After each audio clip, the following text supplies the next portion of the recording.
Hey everybody, welcome into SEYDEL Overtones. I'm PT Gazell, and the music you've been listening to at the front is from one of the exciting new harmonica artists out there on the scene.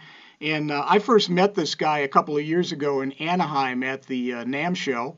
I was out there with the SEYDEL team, and he stopped by and sat down and played some stuff, and I thought it was so cool. We actually played one thing together, and I've been a fan ever since. So help me welcome in, if you will, Mr. Ross Garren. Hey, Ross, how you doing? I'm good, PT. Thanks for having me. Oh man, my pleasure. What's the weather like out there in sunny California today? Oh man, as advertised, I went for a little walk this morning. It's probably 70 and sunny. It's Nice, beautiful, beautiful. I nice. forgot about that NAMM show experience. Did we play trio with William Gallison? Was Will that? stop by. That's right. And I think we played the tune "The Preacher," if I remember correctly, which may have been Gallison's idea. You picked it up right away. I haven't played it in a while, but it was fun. It was fun. It was more fun to hear you sit and do your stuff, though. I'll tell you that.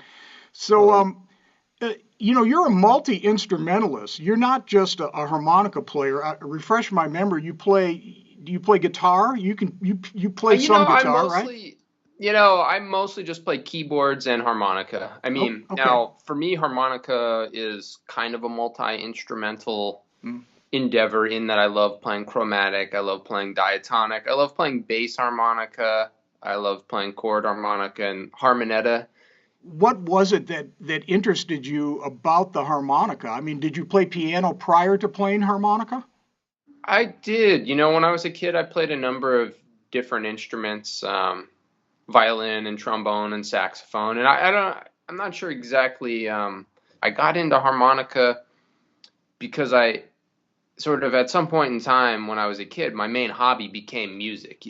I did like sports, but sort of music overtook that. I think it's interesting because that was going to be one of my other questions. So obviously you started on diatonic first, and then Yeah, at some point you kind of started exploring chromatic as well as chord and bass harmonica.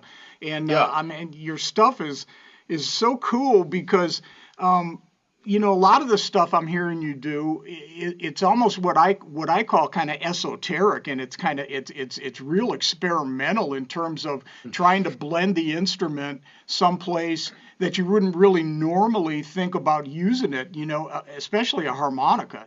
So, I was looking at kind of the the big picture of what you're involved in. It looks like you do three things musically. You've got one thing called Garren and Cohen, which is it's kind of it's really more about film scoring, isn't it?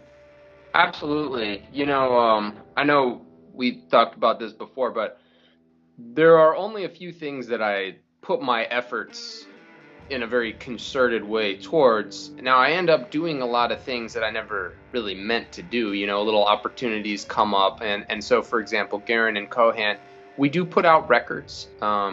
We have done some production for artists. We've done a variety of things, but we pretty much focus on film scoring.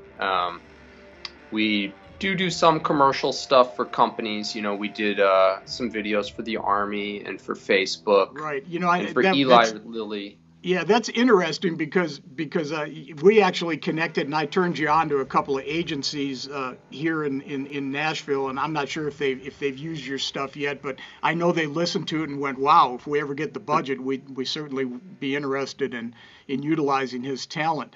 I just want to talk just for a second about that because my my history also includes being in the post-production world for audio, for film and TV. And it's a whole different mindset for you guys. I mean, musically speaking, because it's not, it's about the music, but it's really, the picture is the main thrust of the thing. And you've got to emotionally and in every other way support what's going on. And you have to hit that mark. And it's not always easy, is it? No, definitely not. And that's been a long kind of learning curve for my partner and I, Brady Cohan. Now he's a great guitar player, and we grew up. I've known him since high school, and we grew up kind of playing jazz together. That kind of thing. And we both sort of connected and sort of formed our duo collaboration working on records, you know, sort of before we were really interested in, say, film score or anything like that. We were just trying to make music that we liked together, you know. And so it has taken us a while, or it took us a while to kind of cross over from making music we thought was awesome to understanding that, you know, music is a role player in a lot of, you know, context, in a lot of film context, and understanding how to do that job really well and be really excited about doing a great job as a composer, separate from turning the picture off and thinking this was the coolest thing, because sometimes it is and sometimes it isn't. Well, that's what I was going to say. I mean, we used to have the standing joke was hang your ego up at the door when you walk in, because they don't care that you're the greatest harmonica player or piano player in the world. They're worried about what are you going to bring to the table that actually lifts my picture or gets the message across that I'm trying to think about here. So that's Totally. cool. I mean, And then you've got this other group that's it's called, is it, correct me if I'm wrong, is it the Sheriffs of Schrodingham? that you nailed it. Wow. Sheriffs of Schrodingham. I'm usually not that good the first time around. So, and that's probably, from what I could gather, that's like people's best chance to catch you live at this point. Yeah, and I think probably actually when we met at the NAMM show in Anaheim, or this year, that you probably saw me play with that guitar player. That was my partner Right. in that group. Yeah, I mean, I really love playing harmonica, and I end up just, you know, being in LA, being a composer and just a working musician, I end up recording on a lot of people's projects, but playing live is really important to me. And you know, John and I started working together. That's my partner with the Sheriffs of Schrodingham. We started working together probably about 4 or 5 years ago, maybe 5 years ago, largely dobro and harmonica duets. And it's sort of expanded over the years, but that's kind of where I focus the majority of my live playing. And we play, you know, clubs around LA. I'll tell you, man, it's cool stuff, because it's I mean, you know, it's just so right in the pocket. In fact, you do one song. There's a video that you guys are doing, and I'm not gonna say what it is, but you and I'm gonna get you to do that with me at the Harmonica Collective in April. Oh, awesome! Well, I can't wait to find out what that is. While we're talking about that, Ross and I are both going to be instructing at the Harmonica Collective this year in Indianapolis in April, along with L.D. Miller. That's 3 of us from the SEYDEL endorsee roster. So if you don't know much about that, folks, just take a second and Google Harmonica Collective 2016 and see if it might interest you, because that's going to be a great time. So you have 3 or 4 not solo CDs, but actual CDs that you have out there, right? That's true. Yeah. And what's the best way for folks to access that if they just want to like listen to samples or hopefully purchase it? And I would recommend purchasing some of this stuff, folks. Yeah, I would just go to my website, which is my name.com, rossgarren.com, and, you know, follow the tabs around there, and they'll take you to the various locations. Well, that's cool, man. I'll tell you what, the music is, it's everything. Folks, it kind of runs the whole spectrum, from gut bucket blues to experimental stuff to film scoring, and the harmonica used in a large variety of applications, and all of it tastefully done and all really good. What model diatonic are you playing with SEYDEL?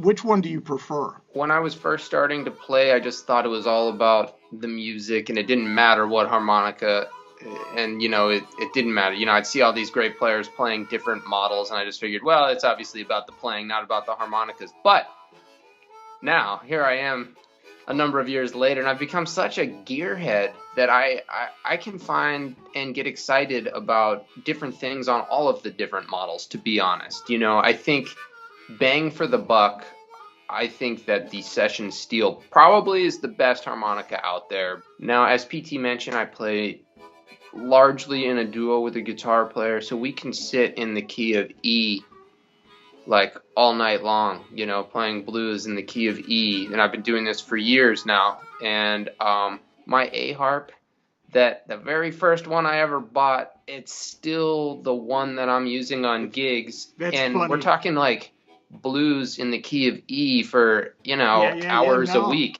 I get it. But I also love the feel of the classic. That's a classic sandwich style harmonica, which just feels right some of the time, for certain types of music. And the vented cover plates on the Noble, that's a big sound difference that sometimes to me is a really wonderful contrast and, tool to have in the arsenal.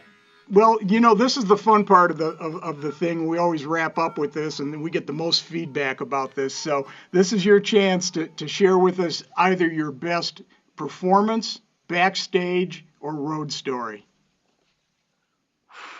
That's a great question. And I just started running down all of the kind of bizarre and hilarious scenarios that have come up over the years, and I realized, like, I've done all kinds of bizarre stuff, which I think is so par for the course for being a musician, from waking up and playing a gig at like 4 a.m. through a bullhorn over a cliff, to doing a session for a vanity project for a big movie star who was telling me how he wanted me to play through quoting his most famous roles in movies, and to, playing a birthday party for the Kardashians or cocktail hour for some billionaire, that I was thinking, those things happen so often that well, what you just told me there is worth the price of admission. I love the one about stop right there. I love the bullhorn. That's fantastic, man. That's like killer.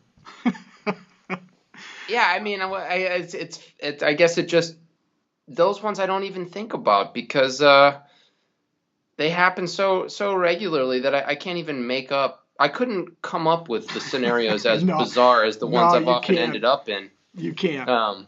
It's been great visiting with you, man. Thank you, PT. I'm really excited about your music, and for those of you that are new to Ross Garren, go check it out at rossgarren.com because it'll be well worth it. And you're watching this video at the SEYDEL website, and so while you're there, make sure you look around and check out the great products. There's also a lot of information there that is really worth checking out. There's a tab called information or info worth knowing, I believe is how they've got it worded on the site. And like, for instance, the tab tool, there's a tab tool there, and you can put in notation with a plus or minus for like blow and draw and stuff. And then you can pick what how you want it to output the tab. There's even a tab, like, for instance, for half valving or for Patty Richter and all that kind of thing. And it's very cool. It's something that's there and it's for free. And you should check it out because these are things that are there for you to use. So anyway, man, check it out. And Ross, it's been great visiting with you, and we'll catch you next time around, brother. Take care. Thank you, PT. Thank you so much. All right, man. Be good. All right.